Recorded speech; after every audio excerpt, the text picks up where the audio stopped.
it's Ro back with another episode of Mommy Virtue, brought to you by MetroHealth. And listen, delivering about 3,000 babies a year, the team at MetroHealth provides individualized care for each mother and baby to start life with the healthiest possible outcome. And then today we're going to be talking about preparing for your baby's arrival with Amy Lowell. She is an advanced practice registered nurse and certified nurse midwife here at MetroHealth. Right. All right. So I have a child. I have a 7-year-old. So I know all about the whole preparing for a baby thing. But I think a lot of times when you speak about preparing for a baby, a lot of people tend to think about, oh, the baby's room and then like the baby shower and stuff like that. But it really happens right when you find out you're pregnant, right? Correct. So what should some moms do? What are the initial steps that they should take in preparing once they find out they're pregnant? Okay, well, once you find out that you're pregnant, you should establish with a prenatal provider, and that you have a few choices. So many women choose to go with a traditional OBGYN. That is a physician who's been trained through medical school and is also a surgeon. Some women choose to go a little bit more natural, holistic, choose a certified nurse midwife, such as myself. We are nurses who have extra training and know how to take care of women throughout their lifespan, but specifically pregnancy. And then the other option is to go with a family practice physician. So that is someone who could take care of both you and your baby. Got you. Can I throw one in there just because I know it's a word that I'm familiar with? A doula. Doula, yes. Is that an option too? So a doula is a very important part of a woman's team, but is not a provider of the care. So comes in to assist with support, emotional support and physical support specifically for the labor. And sometimes doulas spend time with the family prenatally just to get to know them, make sure it's a good fit, and then also postpartum, but they're not delivering the prenatal care. Absolutely.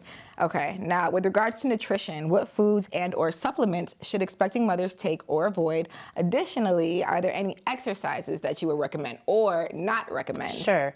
Okay, so first when we talk about nutrition, prior to conceiving, we want to make sure that you're taking a prenatal vitamin, mostly for the folic acid that helps reduce the risk of birth defects in the neural tube or the spine. But really good health habits. I think most of us know what's healthy. It's hard, but you want to make sure you're eating a lot of lean proteins, fruits and vegetables, drinking lots of water, and try to get rid of any bad habits like excess processed food, soda, things of that nature. Limit sugars. Yeah, absolutely. And of course, the biggies, no drinking and stuff like that. Yes, no drinking. Please, if you're a smoker, try to curtail that before, but just cutting back is really important. And then as far as exercise, if you are someone who already exercises prior, continue. We don't want you to do anything that we think will have a chance of having any trauma to the belly. So if you like to bungee jump or surf or snow ski, those are probably not great things to do. But if you're someone who likes to use a stationary bike or lift weights, even running is fine as long as you use a supportive bra. Those are good things to do. It's not the time to start training for a marathon, though. Yeah, and I kind of want to put a little bit more emphasis on that. I'm in the gym all the time, and I see pregnant women in there, and there are a few who are doing like hard cardio, like HIIT almost. And that's something that obviously they probably got okayed with their doctor prior to. Yes, it's important to monitor your heart rate. We don't recommend getting your heart rate above 150. So that's something that you do have to monitor. Of course, you want to keep yourself hydrated. When we are pregnant, we tend to get dehydrated a lot quicker. And that's going to make you feel not great. Headaches, cramping. So that's something to also be mindful. Like running in August outside, probably not a great idea. Walking on a treadmill or even jogging on a treadmill indoors, totally fine. In addition to their healthcare provider, what are some other resources that are there for mothers to prepare for the arrival of their baby? Sure. So they need to start thinking about more on the second half of the pregnancy, finding a pediatrician. So as our prenatal care providers, we take care of moms, but once the baby's born, then they need their own provider. Now, at the beginning of this conversation, we talked about family practice. They can take care of the babies as well, so that would be like an easy transition. But if you're seeing a midwife or an OBGYN, you're going to have to find pediatrician. Yeah. So I usually recommend in the third trimester women to go seek that care out because the baby needs to see the pediatrician usually within a day or two after discharge. Yeah, absolutely. And then of course, like, don't you have to have your car seat and stuff like that too? Yep. So there's a few other things that you need taking baby home. One, actually, really what you need is car seat and clothing. Yeah. The hospital has, they will supply you with diapers. Metro supplies you with the diapers.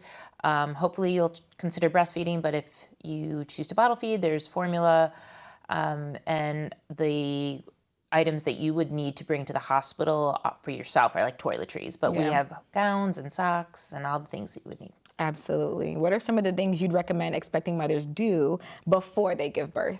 Before they get a very good support system around you. It's really hard before you become a mom to understand how tiring it is and how emotional and physical it is. So you want to make sure that there's people around you to help you take care of the other things so you can focus on the baby. I always say to my patients, your job is to feed the baby. Yeah. Let other people cook, clean, come over and hold the baby while you take a nap. Those first 6 weeks especially are 24 hours. Your baby does not sleep more than an hour and a half to 2 hours at a time. All about it. Okay, so in preparing for your baby, a lot of times some mothers can kind of like prepare because they have like a date that they know that they're gonna deliver their baby. But sometimes it's one of those situations where like it happens and it's either before or after your expected due date. And so you're frantic and there's a lot going on. A way that you can prepare is having your baby bag, like your hospital bag ready. What do you recommend be in that hospital bag for mothers? Yes, well, I just mentioned toiletries. So kind of think about you're going away for a long weekend, right? The things you would need: toiletries, cell phone charger, the list of people that you need to help out. As far as clothes, I say keep it simple. You know, whatever you wear into the hospital, you can wear out. Some people want to wear their own cute pajamas, but remember, labor is kind of, there's fluids around. So if you don't want to do extra laundry, I would just leave it and borrow the hospital's. Nice. Okay. And then, of course, you need an outfit for the baby to go home in, a hat. Babies, even if you deliver in the summer, they lose heat through their head. So you want to bring a hat and a blanket and then have your car seat installed.